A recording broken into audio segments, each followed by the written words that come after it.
Guys आज के इस वीडियो में जैसा कि मैंने अपनी प्रीवियस वीडियो में बताया था pair of linear equation in two variables के में कि मैं ग्राफ के क्वेश्चंस पहले कुछ कराऊंगा, फिर आगे further question pair of linear equation in two variables के मैं कराऊंगा।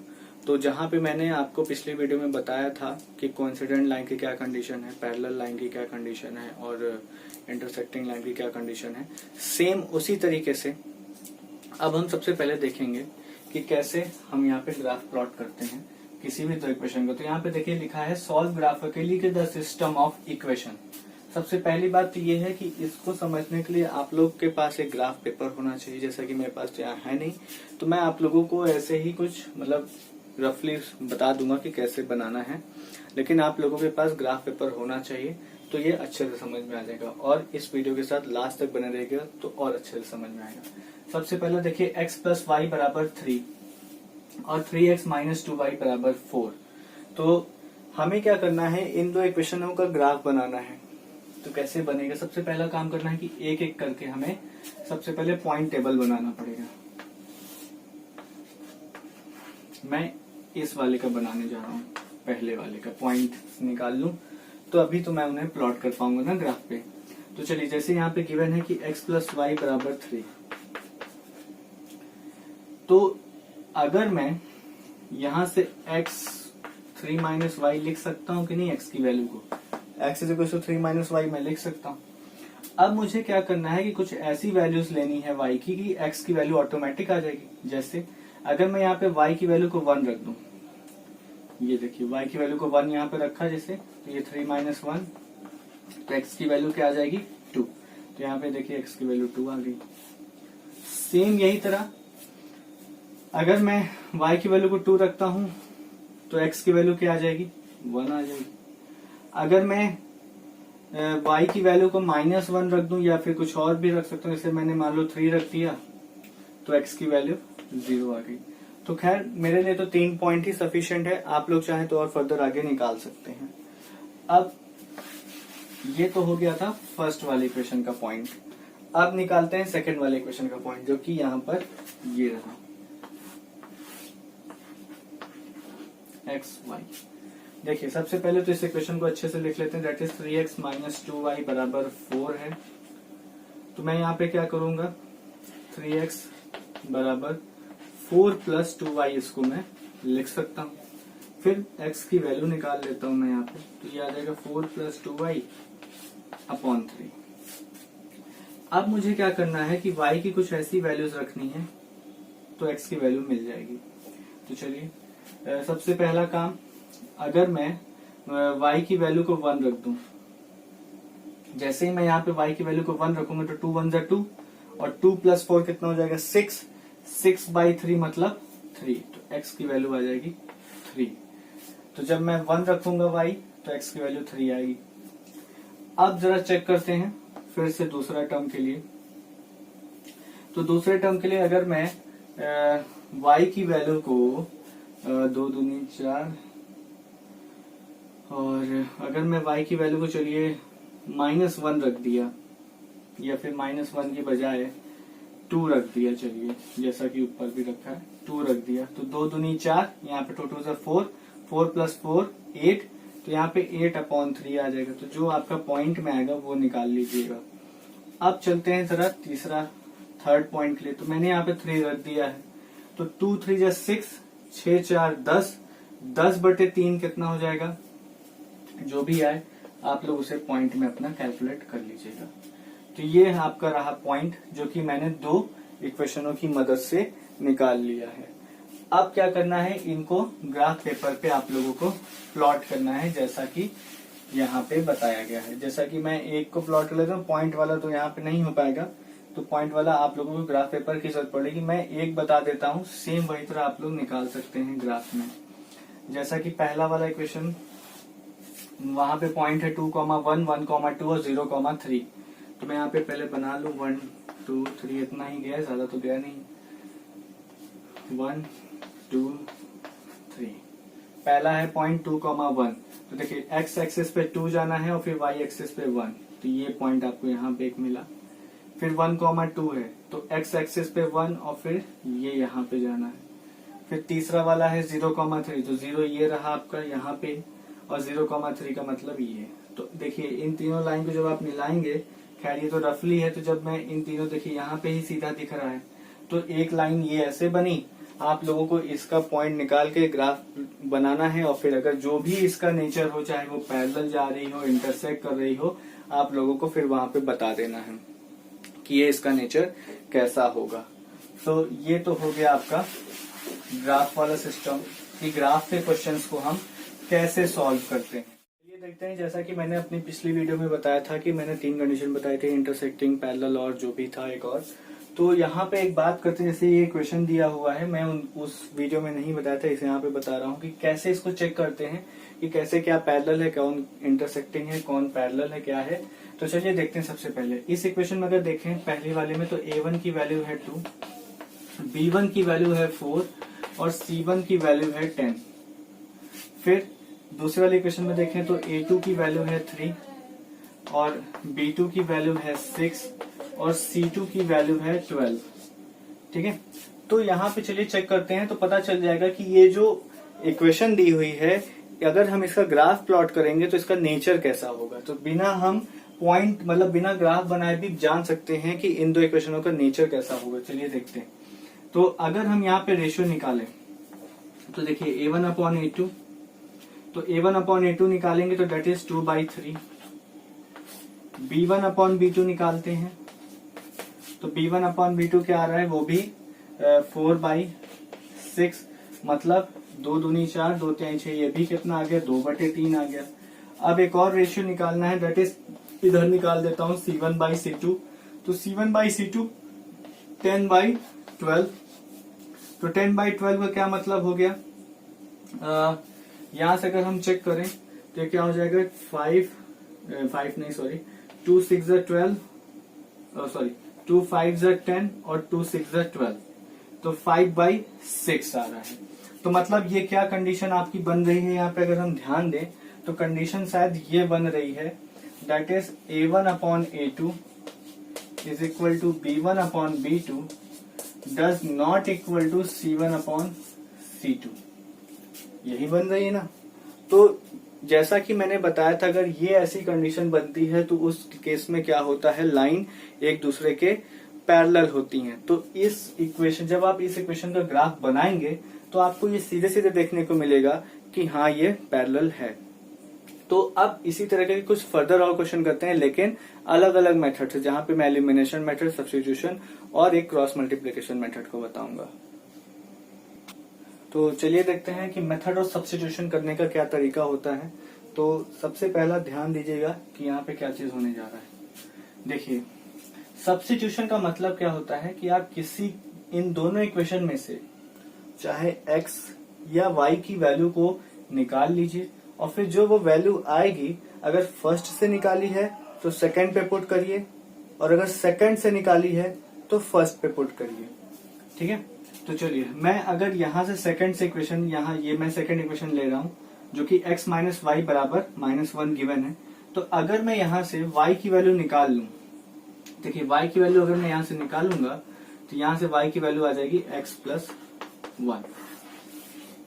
इस y की वैल्यू को मैं उठा के फर्स्ट पे पुट करूंगा, जहां जहां मुझे y दिखाई देगा। तो देखिए 3x माइनस 5, y की वैल्यू है x+1, तो यहाँ पे ये देखिए x+1 लिख गया बराबर -1।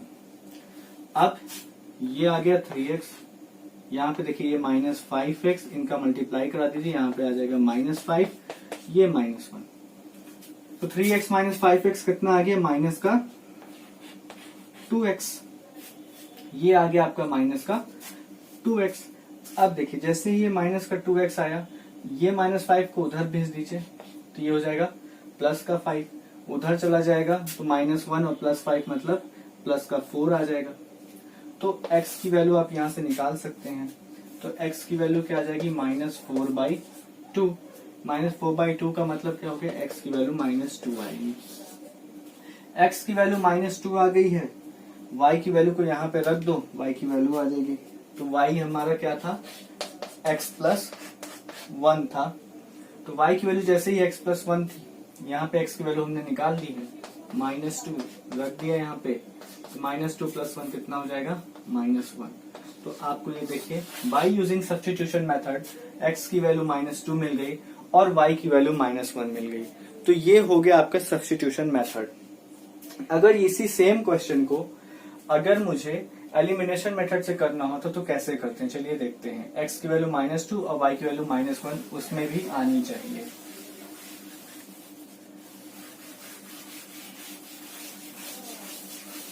चलिए देखिए यहाँ पे x -y। अब देखिए अगर ऐसा क्वेश्चन दिखता है, सबसे पहला काम क्या करना है कि हमें अगर सब्स्टिट्यूशन मेथड नहीं लगाना है, यहाँ पे मैं चेंज कर दे रहा हूँ, यहाँ से सब्स्टिट्यूशन को हम एलिमिनेशन लगा रहे हैं। अब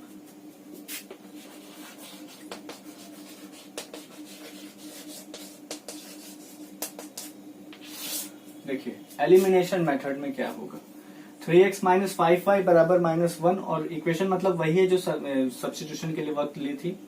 तो यहाँ पे हमें क्या करना है, सबसे पहले देखना है कि x और y में से क्या कोई भी टर्म इक्वल आ रहे हैं, मतलब इनका कोफिशिएंट क्या इक्वल है कि नहीं। अगर है तो ठीक है, नहीं है तो करना पड़ेगा। तो जैसा कि यहाँ पे मुझे नहीं मिल रहा है तो मैं इस सेकंड वाली इक्वेशन में 3 का मल्टीप्लाई कराऊंगा। जैसे ही सेकंड वाली इक्वेशन में 3 का मल्टीप्लाई होगा तो यहाँ पे हमें ये सीधे सीधे देखने को मिलेगा कि देखिए x - y इंटू 3 करेंगे तो ये देखिए यहाँ पे 3x - 5y बराबर -1। ऊपर वाली इक्वेशन को एज इट इज लिखनी है। अब 3 का मल्टीप्लाई करना है तो ये देखिए 3x - 3y बराबर -3। ठीक है, अब क्या करना है, बस साइन हमें चेंज करना है, मतलब जहां जहां माइनस है वहां वहां प्लस करना है, जहां प्लस है वहां माइनस करना है, मतलब सब्ट्रैक्टिंग कर रहे हैं। तो ये माइनस, ये प्लस और ये प्लस हो जाएगा। अब इसको काट दीजिए, ये कट गया -3x। अब -5y + 3y है तो यहाँ पे आ जाएगा -2y और -1 और ये प्लस का 3 है तो यहाँ पे क्या आ जाएगा, दैट इज +2। तो y की वैल्यू देखिए यहाँ से भी -1 आ रही है जो पीछे आ रही थी, जो सब्स्टिट्यूशन पे भी आ रही थी। अब इस y की वैल्यू को इन दोनों में से किसी भी इक्वेशन में पुट करिए, x की वैल्यू निकाल लीजिए। जैसा कि मैं यहाँ पे x - y बराबर -1 पे पुट करूंगा y की वैल्यू को -1। तो ये देखिए -1, जैसे ही -1 पुट किया तो ये आ गया x + 1 बराबर -1। तो x की वैल्यू -2 आ गई। देखिए दोनों में वैल्यू सेम आई ना, दोनों इक्वेशनों में। अब पहले क्रॉस मल्टीप्लिकेशन मेथड बताने से पहले मैं उसका कुछ फॉर्मूला बताऊं, मतलब उसको बता दूं कि कैसे वो क्वेश्चन होता है क्रॉस मल्टीप्लिकेशन का, तो ज्यादा अच्छा लगेगा। तो चलिए क्रॉस मल्टीप्लिकेशन देखते हैं। तो चलिए देखते हैं क्रॉस मल्टीप्लिकेशन का मेथड कैसे होता है। तो सबसे पहले मैंने यहाँ पे एक इक्वेशन ले ली है a1x + b1y + c1 बराबर 0 और दूसरी इक्वेशन ले ली है a2x + b2y + c2 बराबर 0। तो चलिए देखते हैं कि इस तरह का मेथड कैसे करते हैं, बहुत इंपॉर्टेंट है। तो देखिए सबसे पहला काम, यहाँ पे मैट्रिक्स बन रही है। एक मैट्रिक्स है आपकी a1 a2, या कॉलम कह लें ज्यादा अच्छा है, कॉलम ही कहते हैं ज्यादा अच्छा है। दूसरा बन रहा है b1 b2 और तीसरा कॉलम बन रहा है c1 c2 का। तो सबसे पहला काम ये करना है कि हमें x जो वेरिएबल है उसके साथ, क्योंकि क्रॉस मल्टीप्लाई का मेथड है तो x का वेरिएबल ये निकाला। अब देखिए जब x का वेरिएबल निकाल रहे होते हैं तो ये वाला टर्म छिपा लीजिए। अब जो भी कोफिशिएंट है वो यहाँ पे लिख लेते हैं, मतलब कोफिशिएंट यहाँ पे देखिए क्या बचा, b1 c1 और b2 c2। तो यहाँ पे लिख देते हैं